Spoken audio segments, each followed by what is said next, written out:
Merci à vous quatre d'être avec nous cet après-midi pour parler effectivement de cette thématique, rebâtir sur l'existant.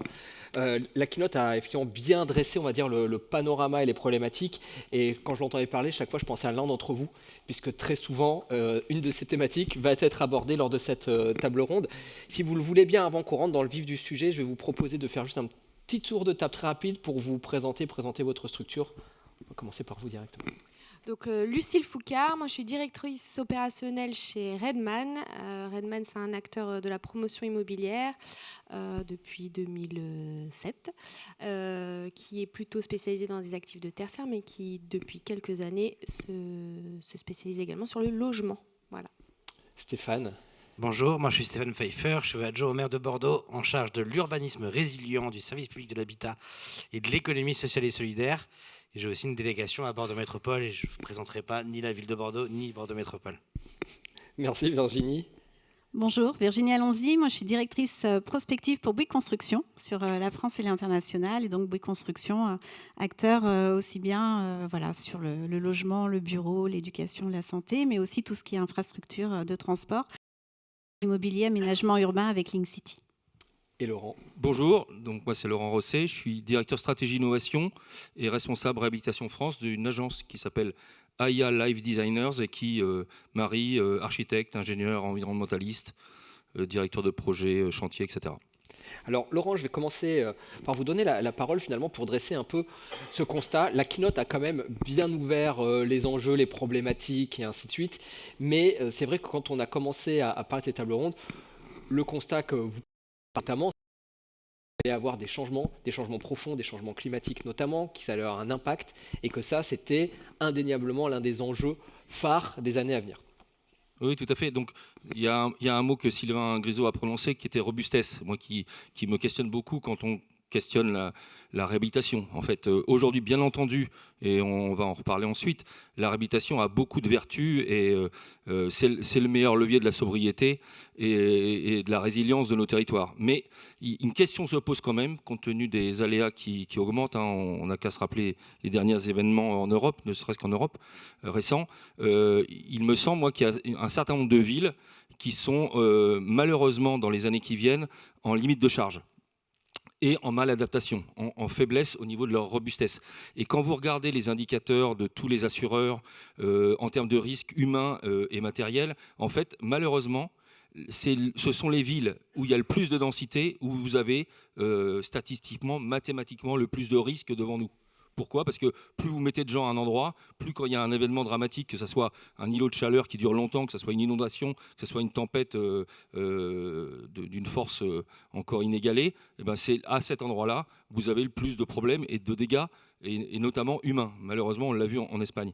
Et en même temps aussi, cette densité, quand elle est excessive, elle va ruiner dont on a extrêmement besoin dans la ville, qui est aujourd'hui trop imperméable et pas assez verte, pas assez renaturée. Donc je dis, moi, mon propos, c'est de commencer en disant, bien sûr, il faut réhabiliter ce qui existe, il faut réhabiliter les villes existantes, mais il faut qu'on questionne les villes où il y a encore beaucoup de déjà là, où il y a beaucoup de déjà là inexploités, sous-exploités, souvent vacants, et où il me semble que, vu les aléas qui nous viennent, naturellement, il y aura des migrations. Alors il faut accompagner ça, ces villes-là, en souffrance économique, culturelle, en termes d'offres de santé, on les connaît, Sedan, Montluçon, Châteauroux, Rodez, Châteaubriand, vous voyez, quand je vous donne ces villes-là, Saint-Dizier, etc., Bourges, Limoges, voilà, c'est des villes où, en fait, on a encore, comme disait Sylvain, une certaine forme de robustesse.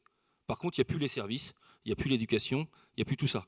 Donc il me semble que refaire sur l'existant doit être la première préoccupation qu'on devrait avoir. En tout cas, si j'étais ministre de l'Environnement, c'est ce que je dirais. Et ce que je dis souvent à mon ami Christophe Béchu, qui est le maire de ma ville.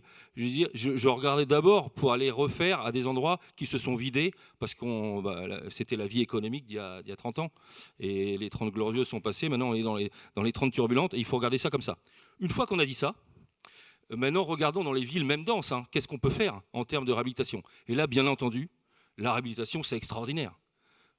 Tu parlais de pivot, quand est-ce que AIA fera son pivot ? Moi, je réfléchis à ça depuis un petit moment, parce que quand vous regardez les vertus de la réhabilitation, premièrement, quand vous limitez les impacts, Il n'y a pas mieux que la réhabilitation. Alors, il ne faut pas avoir le focus énergie carbone. Ça, c'est un peu la RE qui nous a mis ça, un peu on avait énergie carbone, vous voyez, comme un cheval de trait. En fait, il faut regarder, je dirais moi souvent, les pollutions air, eau, sol, et puis ressources déchets. Quand vous avez fait ça, vous regardez la réhabilitation, il n'y a pas photo. Par rapport au neuf, à chaque fois, elle est gagnante. Si vous le prenez, ces cinq critères-là. Ensuite, en termes d'adaptation, Sylvain en parlait, ce qu'on va vivre, malheureusement, il me semble, les grands décideurs, les grands propriétaires, et même le père de famille ou la mère de famille, face aux aléas qui arrivent, vont de plus en plus questionner la résilience de leurs actifs immobiliers, que ça soit sa maison individuelle ou son appartement ou son actif de plusieurs milliers de mètres carrés, face aux aléas qui arrivent. Or, aujourd'hui, je peux parler de mon agent, je la connais bien. 90% de notre jus de cerveau, c'est pour décarboner. C'est pour limiter les impacts. On n'a que 10% de nos préoccupations aujourd'hui qui sont dans l'adaptation. Pourquoi ? On a sous-investi ça. Pourquoi ? Il n'y a pas de réglementation sur l'adaptation. Or, elle nous rattrape. Et là, je vais être un peu cash. En disant ça. Excusez-moi si je vous choque. Il me semble qu'on a loupé le train de l'atténuation. Pas nous, le monde en fait. Parce que nous ne sommes que 1% des émissions. Nous ne sommes que 0,8% des prélèvements de ressources abiotiques, etc. Et puis il y a Trump qui a été élu. Et puis on a la COP en Azerbaïdjan. Vous voyez ce que je veux dire ? Malheureusement, on va subir les impacts que le monde impose à la planète. Et il y a un truc qu'on peut faire en local, par contre, où on peut être très actif, c'est l'adaptation, parce que ça nous au cœur de nos territoires. Et quand on agit sur l'adaptation, on agit tout de suite au profit des gens avec lesquels on habite ou autour desquels on habite. Alors que quand vous jouez sur l'atténuation, en fait, vous atténuez pour une grande cause, la cause de la planète à faible impact, mais elle dépend malheureusement plus de nous. Et quelque part, je dirais, ce qu'on a engagé dans l'atmosphère, on va le subir pendant 50 ans. Donc bien sûr, il faut réhabiliter. Et ce que je vous dis, et je laisse la parole, c'est qu'aujourd'hui, réhabiliter et adapter, c'est le même mot, c'est le même combat. Si vous voulez, si vous faites une réhabilitation d'un actif sans vous poser la question de son adaptation aux aléas qui nous arrivent, c'est une faute professionnelle. Vous ne pouvez pas dire à un propriétaire, vous mettez 2 millions dans votre réhabilitation thermique, si vous n'avez pas regardé son risque argile et que dans 5 ans, l'actif immobilier, il est en péril grave sur le risque argile. Vous voyez ce que je veux dire ? Vous êtes obligé de regarder ça de façon très précise. Et donc, en gros, il faudrait, ça c'est mon vœu le plus cher, c'est que notre filière se mette à raisonner au moins aussi fort en mode atténuation qu'elle doit le faire en mode adaptation. Alors merci effectivement pour cette introduction, en tout cas portée avec conviction. De votre côté, Stéphane, est-ce que vous pouvez nous dire justement, alors je vous voyais acquiescer sur de nombreux sujets. Au niveau de la ville de Bordeaux, comment ce sujet est abordé ? Bon, c'est une question qui est complexe parce que déjà, si on reparle un petit peu de la ville de Bordeaux et même du territoire girondin, on a une croissance de population annuelle à peu près entre 17 et 18 000 nouveaux habitants chaque année en Gironde, entre 3 et 4 000 sur la ville de Bordeaux, essentiellement composé d'un solde naturel positif, c'est-à-dire qu'on a fait encore plus d'enfants qu'il y a de décès sur notre territoire. On est un des rares départements où c'est encore comme ça. Donc on a cet enjeu-là. On a des gens qui viennent de l'extérieur. On a donc un besoin supplémentaire pour loger une population nouvelle, et surtout on a une population existante qui a besoin de plus de logements pour se loger elle-même. Bordeaux, on ne le dit pas assez, mais en 1947, Bordeaux, il y avait 300 000 habitants, et aujourd'hui on a 260 000 habitants. Donc on a perdu 40 000 habitants entre 1945 et 1995, mais on n'a jamais eu autant de logements, et on n'arrive pas à loger nos 260 000 habitants. Donc il s'est passé aussi un certain nombre de choses, qui sont à la fois le fait qu'on est moins nombreux par foyer. Avant, il y avait souvent les grands-parents, les enfants restaient plus longtemps, etc. Donc il y a besoin de plus de logements pour un même nombre de personnes. On a un effet famille monoparentale avec de plus en plus de familles où avant il fallait un logement pour une famille, maintenant il faut 2 logements pour une famille. Des étudiants qui nous quittaient le territoire parce qu'à Bordeaux il n'y avait strictement rien à faire une fois que vous avez passé votre master, et donc maintenant c'est plus vrai, donc vous avez des étudiants qui restent sur le territoire, donc c'est un besoin supplémentaire. Donc au final on a une nécessité à produire davantage de logements. Dire produire et pas construire. Ça, c'est le premier point. Deuxième point, au-delà de la quantité de logements dont on a besoin, on a une deuxième difficulté que connaissent toutes les grandes villes en tension, de tous les territoires en tension, c'est que c'est hyper cher. Vous voulez vous loyer, c'est hors de prix. Vous voulez vous louer, pardon, c'est hors de prix. Les loyers sont très élevés. Vous voulez acheter, les fonciers sont inaccessibles pour la plupart des gens. Donc ça pose aussi la question de la ville de demain. Est-ce qu'on l'a fait avec que des gens qui ont de l'argent, auquel cas on exclut ce qu'on a appelé les premiers de corvée pendant le Covid, ou les premières de corvée, plutôt devrais-je dire, et comment est-ce qu'on accueille encore des familles dans les villes. Nous, à Bordeaux, jusqu'à il y a 10-15 ans, les familles, elles partaient de la ville. C'est pour ça que c'est devenu longtemps une ville triste et où il s'est passé plus grand-chose. Aujourd'hui, on a un retour des familles, il est en train de se passer des choses, etc. Et c'est plutôt intéressant. Et donc, finalement, la question que nous, on doit avoir aujourd'hui, c'est comment est-ce qu'on sort de la simplicité pour produire une offre supplémentaire de logement. La simplicité, c'était quoi? C'était dire, c'est facile, j'ai plein de fonciers qui appartiennent à du public, à du privé, et ben je vais faire des quartiers entiers avec 10 000 logements ici, 12 000 logements ici. Ça, c'est fini. C'est fini pour deux raisons. Une raison environnementale, écologique, que je pense qui a été sous-entendue dans toute l'intervention de Sylvain Grisot avant. On ne peut plus consommer des sols artificialisés. Au-delà de la loi, c'est une nécessité écologique et environnementale et de survie.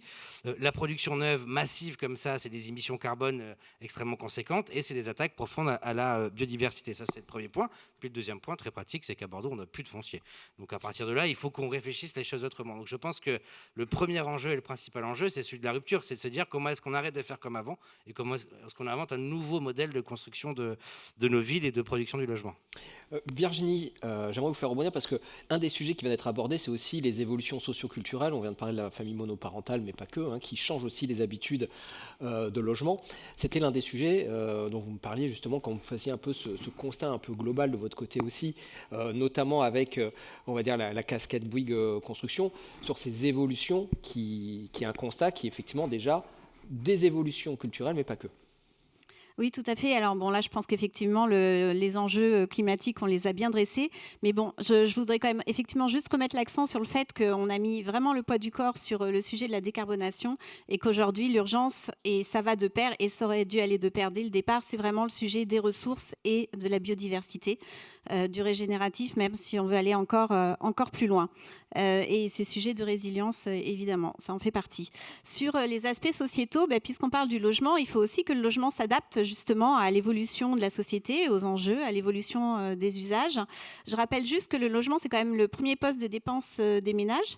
Donc, c'est un sujet important pour les familles, que l'évolution de la famille classique traditionnelle nucléaire a changé. Aujourd'hui, on a de plus en plus de familles monoparentales, qu'on doit aussi faire face au sujet du vieillissement de la population. En France, depuis 2015, on a plus de 65 ans que de jeunes de moins de 20 ans. Pardon. Donc, on voit bien que là aussi, on a des gros enjeux par rapport à ça, sur comment on adapte nos logements à ces éléments.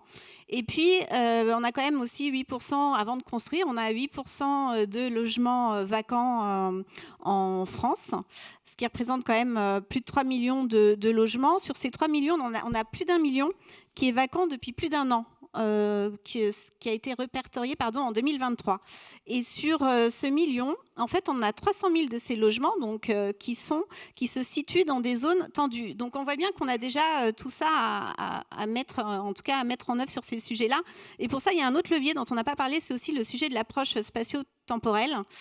Sylvain en a un peu parlé, c'est effectivement comment on fait pour mieux utiliser l'existant avant de construire davantage et donc même avant de réhabiliter ou de surélever, densifier. Pour ça, je donne un exemple très simple. Pour changer du logement, on a les écoles aujourd'hui qui sont utilisées à 20% de leur temps parce qu'elles ne sont pas utilisées ni le soir, ni le week-end, ni pendant les congés scolaires. Idem pour les bureaux. Donc, comment on va davantage pouvoir utiliser un petit peu ces lieux, en fait, davantage avec ce sujet de l'intensification des usages et de la chronotopie par l'approche temporelle. Alors, Lucile, merci Virginie pour votre intervention. Lucile, pour vous, quels sont les principaux enjeux finalement liés à la transformation des bâtiments en milieu urbain ? Il y a plusieurs enjeux, donc on l'a redit, environnementaux, sociétaux. Il y a aussi un sujet via l'aspect sociétal, c'est qu'aujourd'hui, en tout cas en Île-de-France, puisque c'est surtout le territoire sur lequel j'interviens, ce qu'on constate, c'est qu'il y a de plus en plus de mètres carrés de bureaux vides et totalement obsolètes. On parle de millions de mètres carrés et que paradoxalement, on est en manque de logements. Donc comment aussi, il y a un fort enjeu là-dessus de transformer les bâtiments de bureaux en logements. Ça, c'est un des points, nous, qu'on travaille assidûment depuis plusieurs années maintenant. Et il y a également tout ce qui est enjeu technique, parce que transformer un bâtiment, ça a des contraintes. Il faut accepter de construire, de produire différemment, de ne pas faire des normes comme on a eu l'habitude de faire ces dernières années, mais de s'ouvrir les esprits et de réfléchir un peu plus à comment on peut faire différemment. Et puis enfin, il y a aussi les sujets financiers. On en parlera peut-être un peu plus tout à l'heure, mais c'est vrai qu'il y a un vrai sujet aussi qu'aujourd'hui, nous, quand on veut se positionner sur des immeubles de bureaux vacants pour les transformer en logements, il y a quand même une attente d'un investisseur d'un prix qui est basé sur combien il a acheté, combien il attendait de rendement. Et en fait, il faut aussi casser tout ce schéma-là qui aujourd'hui nous bloque beaucoup dans la transformation. Et enfin, le dernier point, c'est le sujet politique. Il y a des villes plus ouvertes que d'autres à la transformation, notamment de bureaux en logement. C'est aussi un des éléments qu'on voit au quotidien. Puisqu'effectivement, peut-être qu'il faut le rappeler, mais très, très brièvement, c'est que les bureaux, ça veut dire qu'il y a des entreprises qui sont dans la ville et qu'à travers ces entreprises, il y a aussi des taxes qui sont C'est ça, c'est qu'aujourd'hui, les villes, via ces immeubles de bureaux, même vacants, perçoivent des revenus.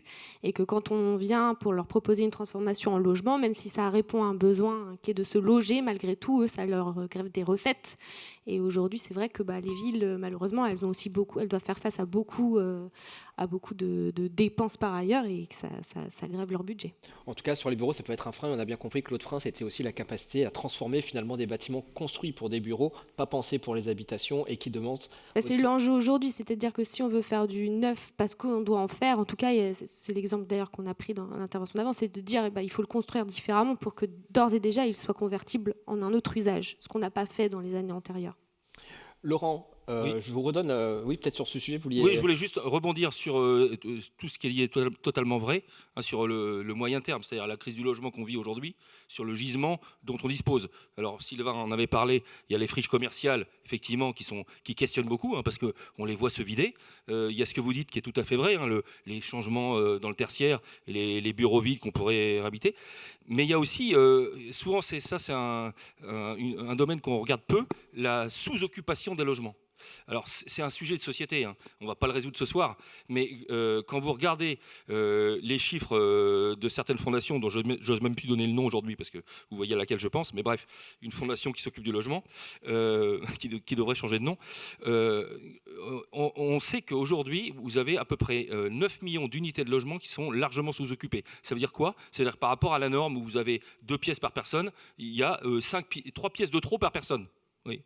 Donc ça questionne, parce que quand vous connaissez dans votre entourage des personnes âgées, par exemple, il y en a beaucoup qui auraient envie finalement pourquoi pas habiter autrement, alors pas en EHPAD tel qu'on l'a conçu aujourd'hui, mais autrement, peut-être pas dans une maison aussi grande qui est plus pratique, mais on n'accompagne pas ça aujourd'hui. Donc là, c'est un vrai sujet d'organisation de la société. Et il y a ce gisement-là, on n'a pas parlé aussi, mais moi j'aime bien le dire quand même, surtout dans les zones près de la côte atlantique, où on a aussi les résidences secondaires, il faut oser le dire. Quand vous avez une famille qui a 4 résidences secondaires, alors ok, c'est pas beaucoup, mais il faut savoir que c'est pas beaucoup de familles, c'est beaucoup d'avoir 4 résidences secondaires.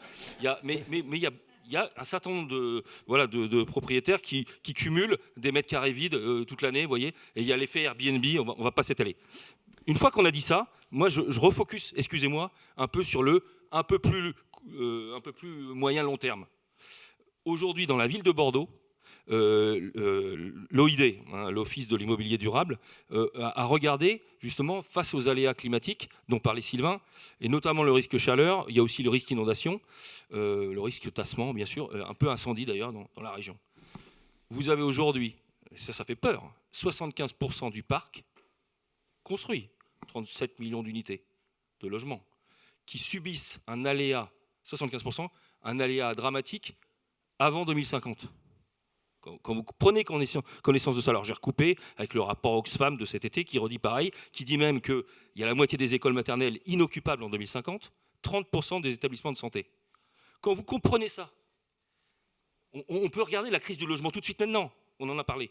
Mais si vous vous projetez dans la dérive climatique qu'on va subir, malheureusement, est-ce que vous pensez 5 minutes que quand on aura tous pris conscience de ça, les gens qui continuent d'investir encore dans le neuf, alors que le neuf, ce n'est que, allez, on va dire, les grands asset managers immobiliers, au mieux, quand ils sont très gros, ils renouvellent chaque année 3%, 3-4% de leur parc.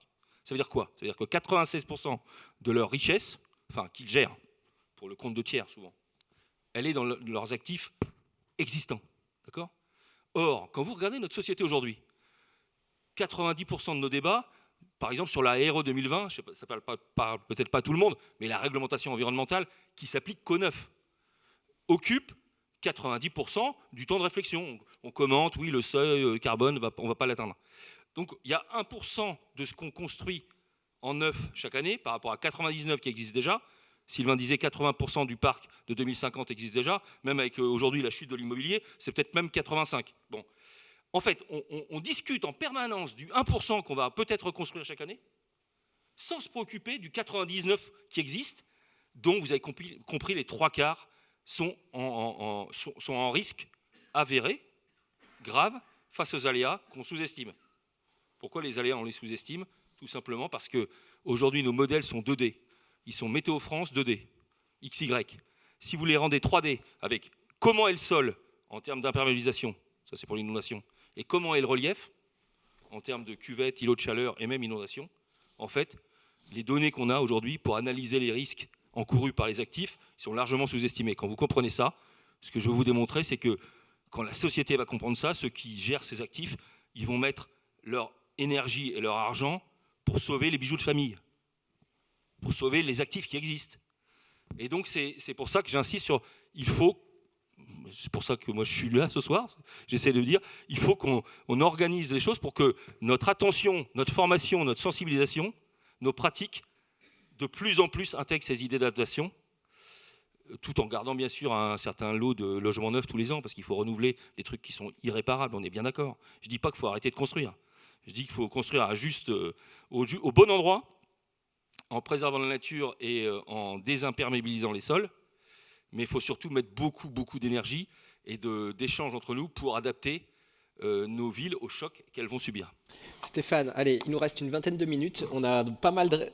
Oui, non, c'est pas vous qui avez fait une vingtaine de minutes, mais on a fait un grand passage effectivement sur le constat jusqu'à présent. J'aimerais qu'on arrive un peu plus sur la partie un peu plus solution. Qu'est-ce qu'on fait concrètement? Qu'est-ce qui est fait? Il y a des solutions. On a parlé effectivement à l'instant donc de la ville de la métropole de Bordeaux. Concrètement, aujourd'hui, qu'est-ce qui est fait à Bordeaux justement par rapport à cette problématique? Bon, on essaie de faire pas mal de choses et effectivement, ce que je disais tout à l'heure, il faut qu'on arrête les solutions de simplicité à faire ces grands quartiers nouveaux, etc. Alors nous, quand on est arrivé en 2020, on a encore 4 grandes opérations d'aménagement, comme on dit, qui sont en cours, qui vont être amenées à se terminer. Et on s'est dit, une fois qu'elles seront... on va finir comme on peut et on va faire du mieux pour réorienter un certain nombre de choses, mais sur la suite, qu'est-ce qu'on fait? Et on a repéré un certain nombre de choses déjà là qu'on pouvait transformer. On va faire un nouveau quartier quand même au nord de Bordeaux, un quartier qui s'appelle La Jalère, qui était promis avant à une urbanisation totale, sauf que sur ces 100 hectares, vous avez 50 hectares qui sont de la nature. Bon, déjà, la première chose qu'on a faite, c'est qu'on les a publiés en zone nature au PLU. On a 50 hectares qui sont protégés. Sur les 50 hectares qui nous restaient, qu'est-ce qu'on a? On a 50 000 m² de bâtiments déjà construits. On a l'ancien siège de la branche sociale de la Caisse des dépôts, 38 000 m² de bureaux, c'est quand même gigantesque, tout en marbre et tout, c'est la grande époque de la Caisse des dépôts. Et on a l'ancien siège régional, le Groupama, 20 000 m². Donc on avait déjà à peu près 55 000 m² de bâtiments déjà construits. À côté, on avait 6 000 places de parking en surface. En surface, 6 000 places de parking. Donc qu'est-ce qu'on fait? On réhabilite, enfin nous non, mais on fait réhabiliter les 55 000 m² et on construit uniquement sur les parkings. Donc du coup, on n'artificialise pas et on va même pouvoir rendre à la nature entre 6 à 8 hectares en allant justement casser le bitume sur ces parkings. Et il y a un de ces bâtiments, l'ancien site de la Caisse des dépôts, donc c'est à peu près 35 000 m². Sur ces 35 000 m², on fait 15 000 m² de logement. donc transformation bureau-logement là de manière assez claire. Et sur les 20 000 mètres carrés, il va y avoir une partie dédiée à des bureaux, à de l'activité, hôtels d'entreprise, etc. Et surtout, il va y avoir c'est un opérateur bordelais qui nous propose ça, qui s'appelle Emera, un principe de co-schooling, de colocation d'écoles d'enseignement supérieur. Aujourd'hui, un amphithéâtre dans un site d'enseignement supérieur, il est vide 80% du temps. Les salles de cours, elles sont vides 50% du temps, le soir, les week-ends et même en journée. Et donc, du coup, le principe de ces 20 000 mètres carrés, c'est d'installer entre 8 et 10 écoles d'enseignement supérieur ou de lieux de formation et de leur faire partager les 2 amphithéâtres qu'il y aura, les salles de classe, etc. Et on est en train d'estimer, ça nous fera économiser probablement 15 à 20 000 mètres carrés que si ces écoles s'étaient installées toutes seules, et ça va libérer les espaces où elles sont aujourd'hui. Donc on va avoir de nouveau déjà là à travailler. Ça, c'est un exemple concret. Deuxième exemple, on a un site, le centre commercial de Auchan-Lac à Bordeaux-Nord, qui a 3 propriétaires, Laura Merlin, Decathlon et j'oublie le dernier de la famille, oui, Auchan évidemment. Pareil, 90 hectares, artificialisé à 98%. On travaille la transformation de ce site pour en faire un quartier aussi de logement. Mais là, pour le coup, on va rendre une grosse partie à la nature parce qu'on a quasiment que du parking. Vous imaginez très bien à quoi ça peut ressembler. Donc, on a ces gros projets-là et on travaille aussi dans la dentelle. J'essaie d'aller vite, mais on a identifié à l'échelle de la ville de Bordeaux 53 parkings qui appartiennent à la ville et à la métropole. On a fait une étude. Est-ce que ces parkings sont utilisés ou non? Et jusqu'à quelle proportion ils sont utilisés. Et on est en train de travailler, on fait une étude parking par parking pour faire des logements sur ces parkings-là. Donc là, on va utiliser des espaces qui sont déjà là, déjà artificialisés, et qui vont nous permettre de recréer du logement supplémentaire.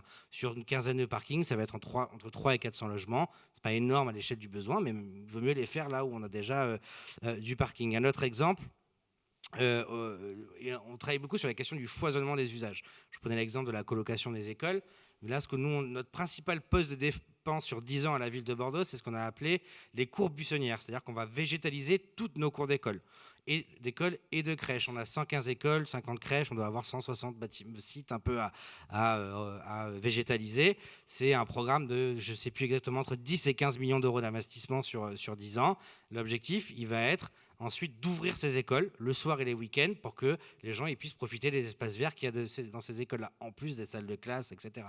Et là, en novembre, on va lancer cette expérimentation sur 2 écoles dans un premier temps, ouvrir les salles de classe le soir et le samedi et pendant les vacances scolaires pour que les riverains puissent bénéficier et les assos de ces espaces-là. Et en plus, ce qui est intéressant, c'est qu'on a dans notre personnel qui travaille dans ces écoles des contrats de 17 heures parce que elles, parce que c'est 95% de femmes, travaillent le matin à l'accueil des enfants, à la cantine, etc. Et puis après, c'est fini. Donc, on leur propose, pour augmenter leur contrat de travail aussi, d'aller travailler sur ces périodes un peu plus le soir, un peu plus le samedi. Et donc, du coup, on peut aussi, sur la base du volontariat, mais augmenter leur temps de travail et derrière augmenter la rémunération de ces personnes souvent très précaires. Donc, on arrive en plus aussi à traiter une multitude d'enjeux. J'ai plein d'autres exemples et je m'arrête là.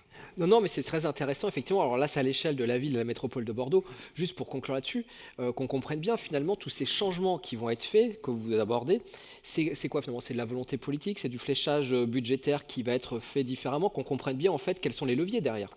Il y a un enjeu budgétaire évident, mais ce n'est pas le principal. Nous, ce qu'on a vraiment relevé, c'est la capacité, sincèrement, des élus à aller porter une dynamique de transformation. Et si vous n'avez pas des élus qui vont porter ça, ce n'est pas les grosses machines de nos administrations qui vont le faire, avec tout le respect que j'ai et toutes leurs compétences. Mais c'est vrai que ça a été un changement d'habitude, de pratique et de culture qui est extrêmement profond. Et c'est vrai aussi dans la promotion immobilière, chez les architectes, chez tout le monde. Tout le monde a besoin de se réinventer et les collectivités en premier.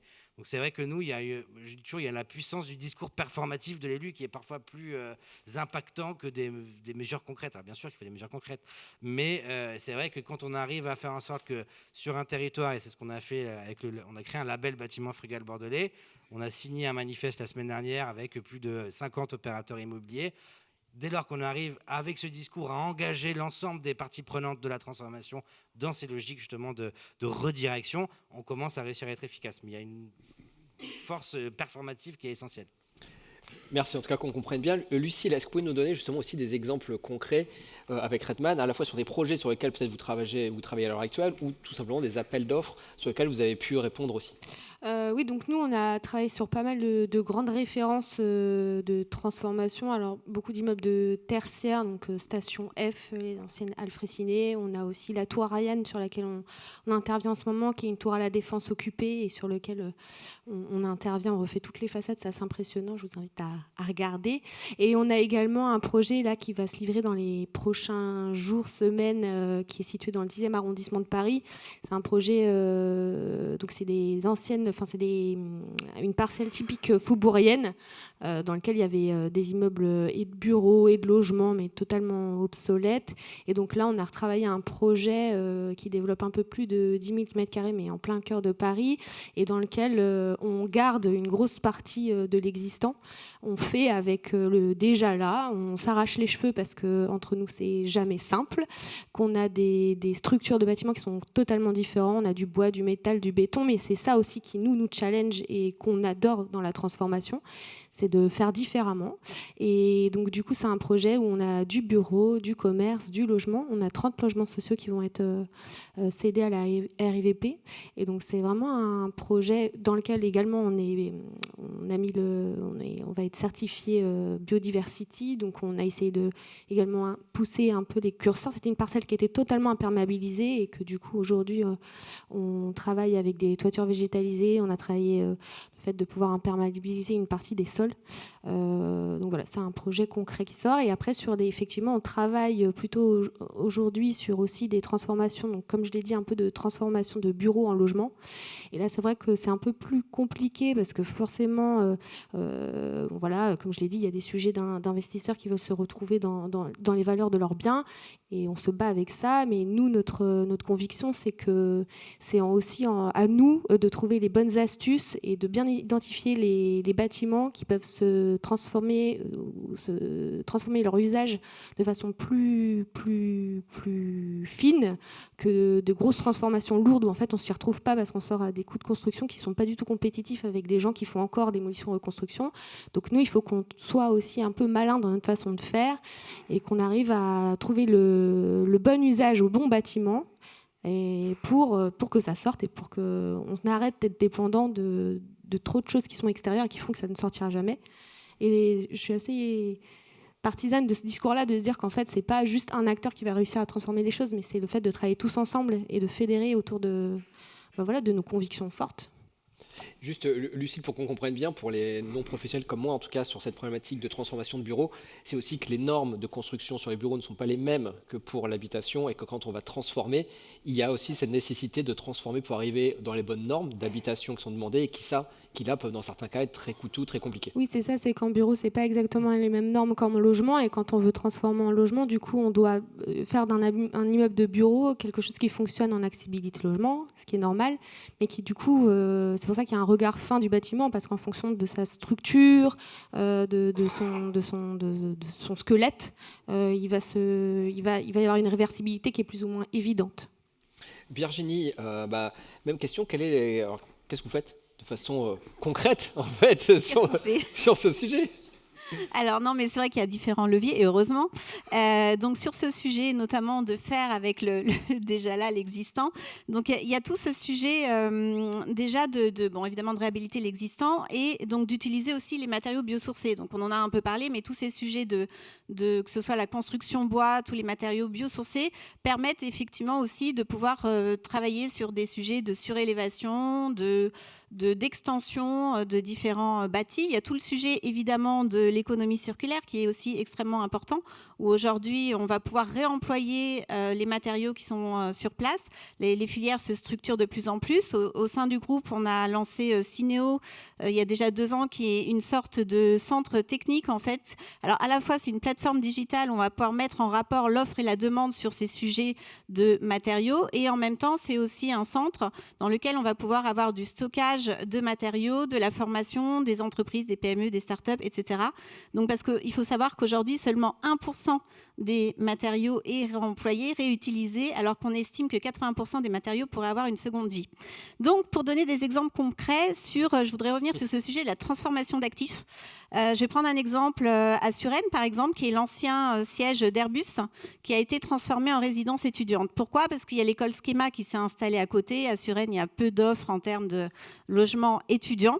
Et donc, l'ancien siège d'Airbus a été justement logements transformés, reconvertis en résidences étudiantes. Ça, c'est un projet extrêmement intéressant, notamment en plus en termes d'économie circulaire, puisque là, on a atteint un taux de 94% de matériaux qui ont été réutilisés sur place. Donc ça a été compliqué, hein, je ne dis pas le contraire, mais en tout cas, les équipes y sont arrivées.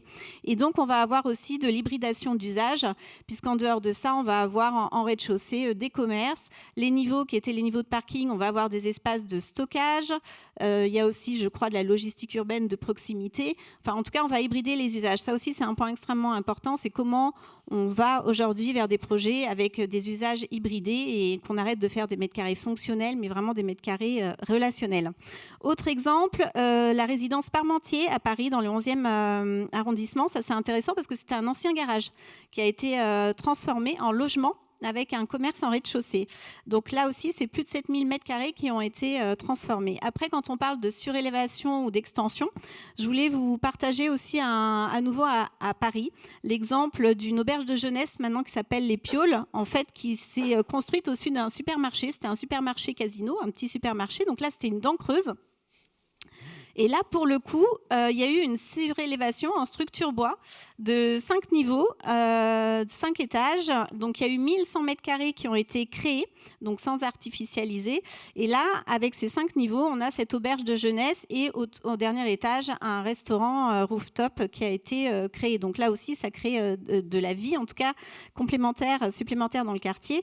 Et après, je voulais aussi vous parler de la résidence Berthelotte à Paris. Ce sont 2 anciens bâtiments de bureaux qui étaient obsolètes, qui ont aussi été transformés en studios, à nouveau plutôt pour des résidences étudiantes, donc une lourde restructuration. Et il y a eu un bâtiment où il y a eu une extension, un autre où il y a eu une surélévation. Et là aussi, ce qui est intéressant, c'est qu'on atteint des performances énergétiques extrêmement importantes, avec des façades aussi qui ont été avec des panneaux préfabriqués en bois et avec une isolation biosourcée avec de la paille. Donc là aussi, on va retrouver en fait voilà, l'utilisation de ces matériaux. Et peut-être quand même, juste pour finir, puisqu'on disait qu'il y a aussi tout ce sujet du patrimoine qui est extrêmement important, qui peut être aussi revalorisé et reconverti. Là, c'est l'exemple de l'Hôtel-Dieu à Rennes, qui aujourd'hui n'est plus un Hôtel-Dieu, mais on va retrouver aussi une mixité d'usage, puisqu'on va avoir des logements, un centre, un espace, une sorte de salle d'escalade, une crèche, un centre de santé, etc. On a la même chose avec le collège Truffaut à Lyon, par exemple, qui a été reconverti, où on va retrouver aussi une auberge de jeunesse, un restaurant. Là, ce qui est intéressant, c'est que la cour d'école, du coup, aujourd'hui, est un lieu accessible aux habitants du quartier et notamment en termes d'îlots de chaleur urbain pour se rafraîchir, entre autres, l'été. Voilà, donc il y a plein d'exemples et aussi à l'échelle des quartiers, quand on ravive et on régénère des friches. Donc là, c'est par exemple l'ancienne friche des Trois Suisses, qui était une friche logistique qui a été reconvertie en un quartier justement où il y a eu à nouveau beaucoup d'économie circulaire sur ce quartier-là, une mixité d'usages et puis surtout beaucoup aussi de renaturation. Et là, on va s'appuyer sur tous des solutions fondées sur la nature, le biomimétisme, sur tout ce qui est aussi génie écologique. Donc voilà, quelques exemples complémentaires. De nombreux exemples. Déjà, merci Virginie, merci Lucille pour nous dire qu'effectivement, sur cette thématique-là, on a un constat qu'on a partagé, mais il y a quand même beaucoup de choses qui se font. Alors, on l'a bien compris à la métropole et à la ville de Bordeaux, mais aussi à Paris, également à Rennes, dans d'autres villes. Donc, c'est aussi rassurant de se dire que finalement, le constat est dressé, mais que les solutions aussi existent et sont mises en œuvre, même si on l'a bien compris que parfois il peut y avoir des sujets de financement et de rentabilité sur certains projets. Laurent, très rapidement peut-être, vous, sur la mise en œuvre concrète des solutions, parce qu'il nous reste vraiment pas beaucoup de temps, vous me parlez notamment de ce diagnostic qui devrait être fait, cette capacité à analyser finalement l'existant pour voir quels sont les risques et là où il faudrait travailler. C'est quelque chose sur lequel vous avancez. Oui, alors nous on avance un peu dans une forme de redirection en fait finalement de nos offres. On est certain à penser dans l'agence qu'on a peut-être en France, peut-être en Europe occidentale, passé le pic de la construction neuve. Et comme disait Sylvain tout à l'heure, c'est peut-être pas une crise momentanée, mais compte tenu de la finitude des ressources, c'est peut-être, en fait, voilà, un peu comme le pic du pétrole, on l'aurait passé. Donc ça veut dire quoi? Ça veut dire pour nous, aujourd'hui, soyons clairs, on fait 95% de neuf. Hein. Donc ça veut dire qu'il faut qu'on ait des offres, et c'est un peu tout le monde pareil. Hein. Non. On Rien. fait plus de Mais réhabilitation. aujourd'hui, nous, voilà, c'est comme ça, on a été comme ça, et aujourd'hui, notre marché, c'était ça, donc qui nous portait. Donc, ce qui me rassure, moi, quand j'écoute Julien, c'est que ça reste quand même, avant toute chose, de l'architecture et du paysage. Quand on citait la friche, enfin, une partie qui est une friche, où on préserve d'abord 50 hectares, où on s'appuie sur, les solutions fondées sur la nature, moi, ça me rassure, parce que c'est comme ça qu'on raisonne, et puis aussi sur l'intensification des usages. Ça, c'est le premier travail. Comme disait Sylvain aussi tout à l'heure, la meilleure sobriété, c'est le mètre carré qu'on n'a pas à construire parce qu'on le mutualise. Donc là, il y a toutes ces idées d'école qui mutualisent des espaces. On peut le faire en entreprise. Hein. On a livré alors c'est en neuf, excusez-moi là, mais on a livré un petit bureau expérimental où on a des espaces partagés, où on mutualise tout ce qui était mutualisable dans l'immeuble, en tertiaire. Ça le rend hyper sécable. Vous voyez, il y a plein de vertus embarquées. Donc, on continue de faire l'architecture, bien heureusement. Mais par contre, compte tenu que vous avez compris mon raisonnement, pour moi, réhabilitation et adaptation, c'est la même chose aujourd'hui. Forcément, notre forte propension à être sur le plan environnemental, avec de nombreux ingénieurs qui réfléchissent à ça, chez nous dans notre agence, en fait, on se positionne sur ce marché de l'adaptation et de la réhabilitation sur une forme de, pompeusement, stratège en solution climat dédiée au parc des actifs existants. Alors, il y a les friches à réinventer, à réinvestir, à transformer, mais vous avez compris ce que j'ai dit tout à l'heure aussi, il y a tout ce qui existe, qui est encore occupé, mais qui risque de ne plus l'être confortablement dans quelques temps. Parce qu'on aurait une forme d'obsolescence environnementale déjà, même sur le plan financier, avec un non-alignement, vous savez, sur la taxonomie européenne. Tous les grands acteurs de l'immobilier aujourd'hui sont CSRD, ils doivent regarder leurs actifs immobiliers s'ils sont alignés. Donc ce manque d'alignement est très périlleux, mais il y a aussi le manque d'alignement en termes d'usage où le bâtiment deviendrait inexploitable. Donc ça, on regarde ça de façon très fine. L'idée, il reste 40 secondes, c'est de conseiller, et c'est ce qu'on fait déjà sur les premières opérations, de façon concomitante sur l'ensemble des paramètres qu'il faut regarder, et pas que le carbone, pas que l'énergie, sur l'eau, sur les ressources et sur l'adaptation, vous avez compris, pour conseiller et hiérarchiser les solutions, pour conseiller sur qu'est-ce qu'il faut faire en premier et qu'on fera demain, et à quel prix pour le premier, à quel prix pour le second, ce qu'on appelle, nous, le plan d'adaptation stratégique, d'adaptation des actifs immobiliers. Ça, c'est une offre puissante qu'on développe avec tout la cohorte de 400 ingénieurs et expertise qu'on a en interne pour faire ça. C'est notre ADN, donc c'est aussi ça qui nous motive. Merci Laurent. Virginie, vous vouliez dire un dernier mot, c'est vraiment pour conclure un dernier mot. Oui, pour faire une petite page de pub pour Elan, effectivement, ils ont aussi toute une offre sur ce sujet de l'immobilier résilient, mais c'était pas ça que je voulais dire. C'était pour rebondir tout à l'heure sur le sujet de l'hybridation et l'intensification des usages, et notamment aussi rebondir sur le fait qu'il faut qu'on coopère tous et qu'il y ait vraiment une coalition d'acteurs publics et privés. Et là, je voulais partager, et Sylvain a contribué, une action collective dans le cadre de la Fondation Palladio sur l'intensité d'usage, qui a été notamment pilotée par Eleonore Slama, où aujourd'hui, vous pouvez retrouver en ligne sur Mètre Carré Intense tout un guide opérationnel sur l'intensification des usages avec vraiment toutes les bonnes pratiques, les sujets réglementaires, etc., assurantiels, et aussi un outil qui s'appelle l'Intensiscore qui va vous permettre aussi de penser votre bâti avec ce sujet d'intensité d'usage. On va mettre en rapport finalement l'usage en fonction du bâti. Voilà, en tout cas, Mètre Carré Intense, n'hésitez pas à regarder, et c'est quelque chose de collectif, public, privé, à disposition de tous. Merci beaucoup à tous les quatre pour avoir participé. On peut encore vous applaudir. On aurait pu rester 1 heure ensemble. Je vous invite.